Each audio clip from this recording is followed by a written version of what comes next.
Eesti Tantrafestival 2023 on selleks aastaks läbi. Meie oleme väsinud, aga väga-väga õnnelikud.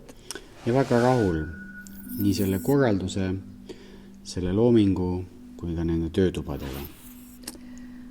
Aga Igor, ma tahaks su käest küsida, et mis on need esimesed mõtted või muljed, mis tulevad meelde selle aasta festivalid, mida sa võib-olla tahaksid minuga jagada ja teistega jagada?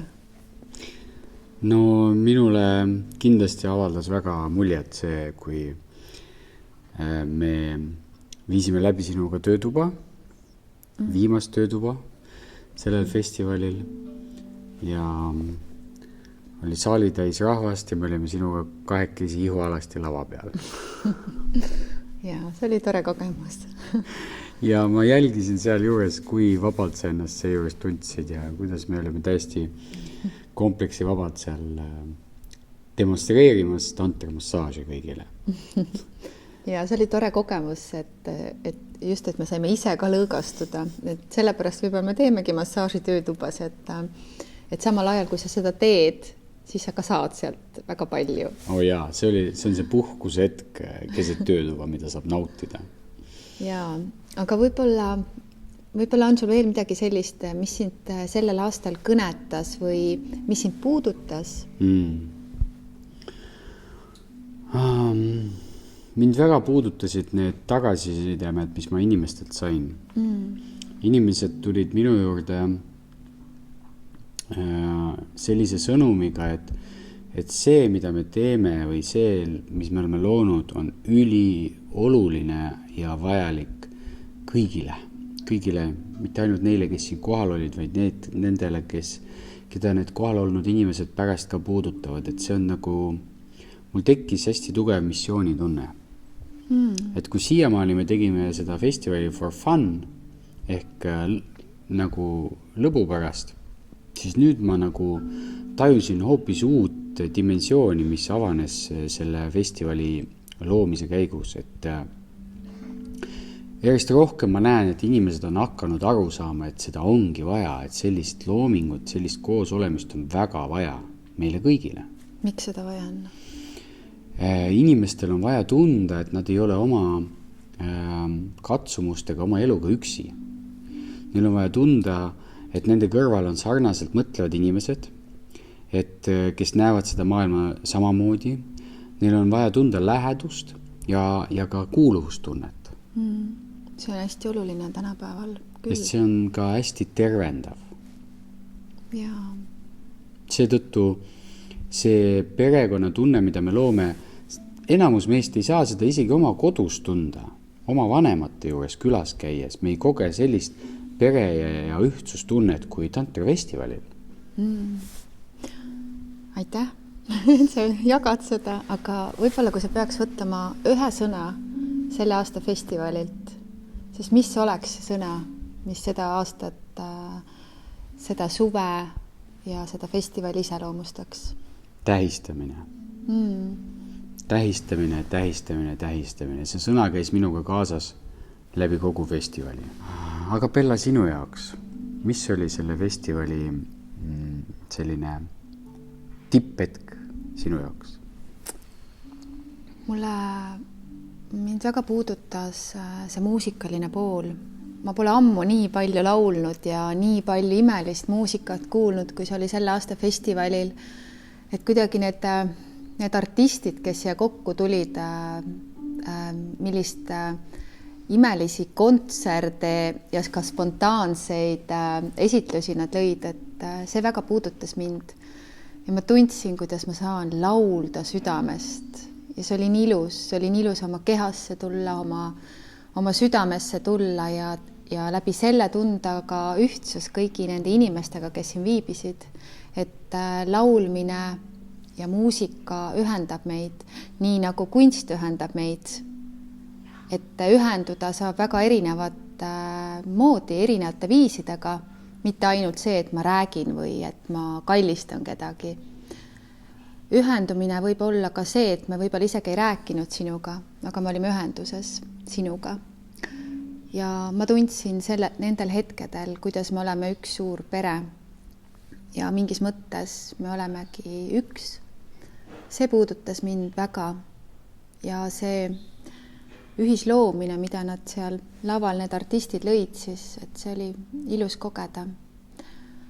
Ja samuti loomulikult mind puudutasid kõigi teie lood, kes te tulite oma lugusid mulle jagama ja meile jagama. See puudutas mind ka väga. Selline lihtsad asjad. Näiteks ühel hommikul, kui ma oma toast välja tulin ja kuskil õrnalt kostub kitarri helin ja ma kuulen lindude laulu ja ma kuulen inimeste hääli. See ka puudutas. Ja, lihtsad asjad. Elu on väga lihtne. Mis oli su lemmiktöötuba sellel festivalil või lemmikõpetaja? Keda sa tahaksid nagu eraldi välja tuua, kes sinule avaldas muljet? Ma ei jõudnud väga palju töötubadesse. Mina ka mitte. Hea, et ma enda töötubadesse. Ja sellepärast ma ei saa öelda, mis mu lemmiktöötuba oli. Siis ma peaks käima ära kõik töötoad või vähemalt pooled neist. Et ma seda ma ei saa vastata. Aga õpetajad? Ma ei tea, me kõik oleme nii erinevad. Ja need õpetajad, kes tulid, olid ka nii erinevad. Aga võib-olla, mis ma välja tooksin, on see, et mulle meeldib see loomine, mis siin hakkab juhtuma siis, kui kõik tulevad kokku. Kui need õpetajad tulevad kokku, need muusikud tulevad kokku, need inimesed tulevad kokku. See on mingis mõttes kaos alguses. Ja ühel hetkel sünnib struktuur või kord ja see hingamine. Mulle meeldis selle sees olla. Ma alistusin sinna, et ma usaldasin, et kõik juhtub täpselt nii, nagu juhtub ja iga kord see ongi erinev ja see põnevus oli, see mulle meeldis, et see oli selline võib-olla üks tervik, mis me kõik koos nende õpetajatega lõime ja nende esinejate, nende inimestega, see meeldis mulle. Mulle meeldis vaadata sind lava peal. Minu eest sa sobid hästi lava peale. Aitäh! Et olles laval ma näen, et sa oled nagu täies potentsiaalis ja seda on ilus vaadata.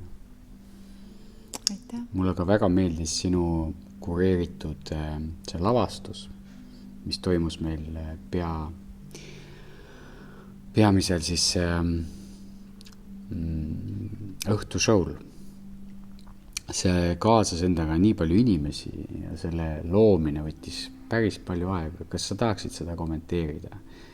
Kas see sinu arvates õnnestus ja kuidas?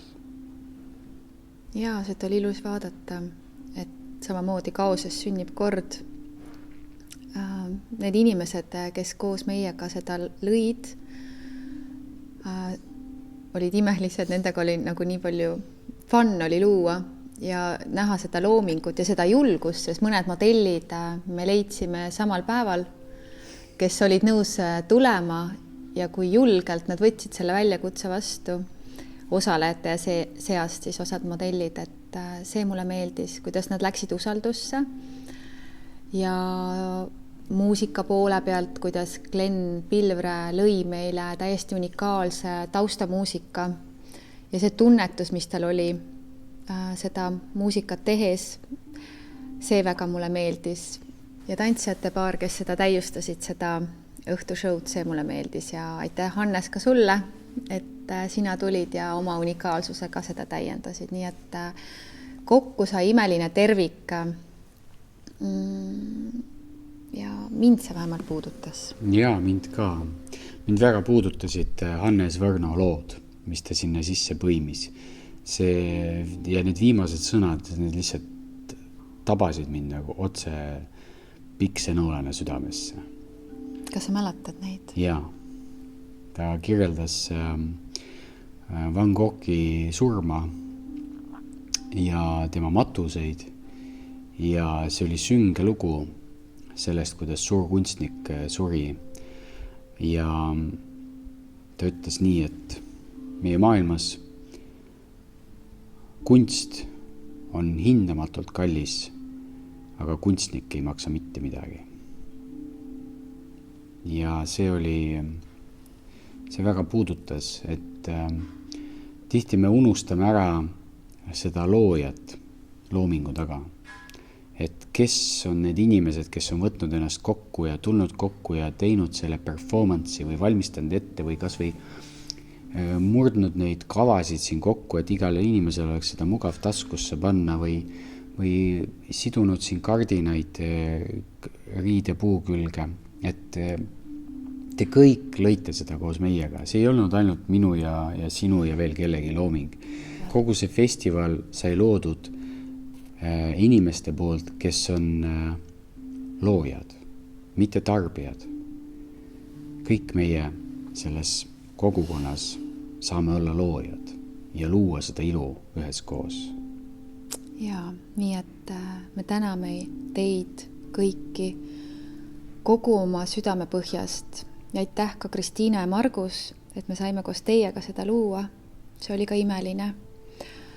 Ja üks viimane mõte, mis ma sooviksin siia öelda, et kui sa tunned, et see sind puudutas, siis ole palun nii julge. See võib olla sinu arengukoht ja kodutöö, et tee üks video ja ütle, mis sind puudutas Eesti Tantrafestivali 2023 ja postita see Facebooki või Learn to be gruppi, et jagame seda sõnumit ja läbi selle me muudamegi seda keskkonda, kus me elame. Aitäh teile kõigile ja kohtume juba järgmine aasta. Aitäh!